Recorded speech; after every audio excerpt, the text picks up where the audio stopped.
অপেক্ষা করেছো, তার জন্য তোমাদেরকে অসংখ্য ধন্যবাদ। তাই নিজেদের জন্য প্লিজ একটা জোরে হাততালি হয়ে যাক। Thank you so much. অনুরাগের ছোঁয়া মিস করা হচ্ছে? কতদিন হয়ে গেল বলো তো অনুরাগের ছোঁয়া শেষ হয়েছে? অনেক দিন। এটা আমি ফিল করছি, অনেক দিন মনে হচ্ছে কাজটা শেষ হয়েছে। বিরতি নেব ভেবেছিলাম, বাট তারপরে তোমাদের এত ভালোবাসা পাচ্ছি, কোথাও গিয়ে কাজটাকে মিস করছি। কারণ এটা আমাদের ডেলি লাইফ। আর 4 বছরটা তো 1-2 দিনের ব্যাপার নয়, 4-4টা বছর মানে অনেকগুলো দিনের ব্যাপার। তো সেখানে তোমরা এত ভালোবাসা দিয়েছো এই চরিত্রটাকে, দীপা চরিত্রটাকে, যার জন্য কিন্তু আজকে এই মঞ্চে তোমাদের সামনে এসে দাঁড়িয়ে থাকতে পারছি। তাই দীপা চরিত্রের কাছে আমি সত্যি সারা জীবন কৃতজ্ঞ থাকবো, কারণ এই চরিত্রটা আমাকে ব্রেক দিয়েছে। যে লেজার লাইটটা মারছোসি মেরো না প্লিজ, অনুষ্ঠানটা করতে পারবো না, আমাকে বেরিয়ে যেতে হবে। তো যেটা বলছিলাম, এই চরিত্রটা আমাকে অনেক কিছু দিয়েছে। আর সব থেকে বড় কথা, আমি ভাবিনি যে এই প্রথম আমার অভিনয় জগতে যে চরিত্রটা, যেটা আমি হিরোইন প্লে করব, সেটাতে আমি এত ভালোবাসা পাবো, এটা আমার কাছে আনএক্সপেক্টেড ছিল।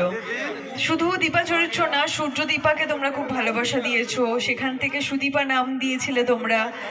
তো সেকেন্ড আর একটা চরিত্র করেছিলাম, সেটা বেশি দিনের জন্য করতে পারিনি, কিন্তু যেটুকু টাইম ছিল ওই চরিত্রটা আমার কাছে, ওই চরিত্রটা আমাকে অনেক কিছু দিয়েছে। দুটো চরিত্র দু রকম। আমি চেষ্টা করেছিলাম, দীপা চরিত্র তো ডেফিনেটলি তোমরা ভালোবাসা দিয়েছো, কিন্তু সুদীপাকেও তোমরা আস্তে আস্তে ভালোবেসে ফেলেছিলে, কিন্তু আমরা টাইম দিতে পারিনি। ভালোবাসার জন্য যে আরেকটু বেশি টাইম দিতে হয়, সেটা আমরা দিয়ে উঠতে পারিনি কোনো একটা কারণের জন্য।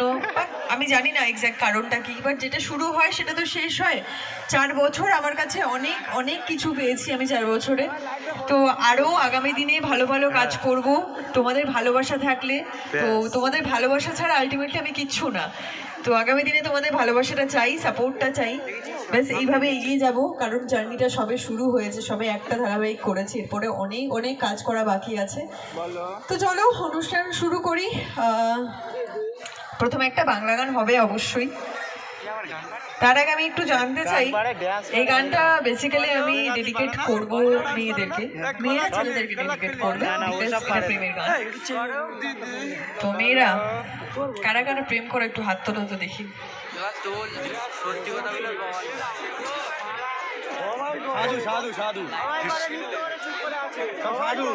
সেটা তো বুঝতেই পারছি, লজ্জা পাচ্ছে।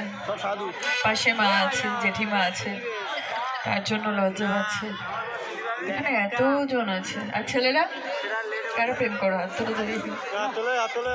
ওদিকে একটা হাত দেখি। এখানে সবাই সিঙ্গেল, ব্রেকআপ হয়ে গেছে। আচ্ছা, বুঝেছি। আচ্ছা, ওকে। কে প্রেম করে আর জানতে চাইছি না, আমি এনার্জি দেখতে চাই। ওকে, লেডিস ফার্স্ট। 3, 2, 1 কাউন্ট করবো। প্রথমে মেয়েদের থেকে একটা জোরে চিৎকার চাই, তারপরে ছেলেদের দিকে আসবো। ওকে ওকে, মেয়েরা রেডি তো? 3, 2, 1।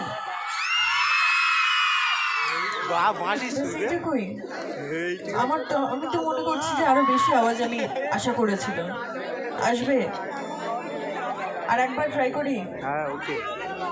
ঠান্ডায় আমার গলা থেকে আওয়াজ বেরোচ্ছে না, বিশ্বাস করো, আমি লিটারালি কাঁপছি। কিন্তু তারপরেও কিছু করার নেই, তোমাদের ভালোবাসার টানে আমি চলে এসেছি। তুমি কি আমার উপর কোনোভাবে রেগে আছো? রেগে আছো আমার উপরে কোনো কারণে?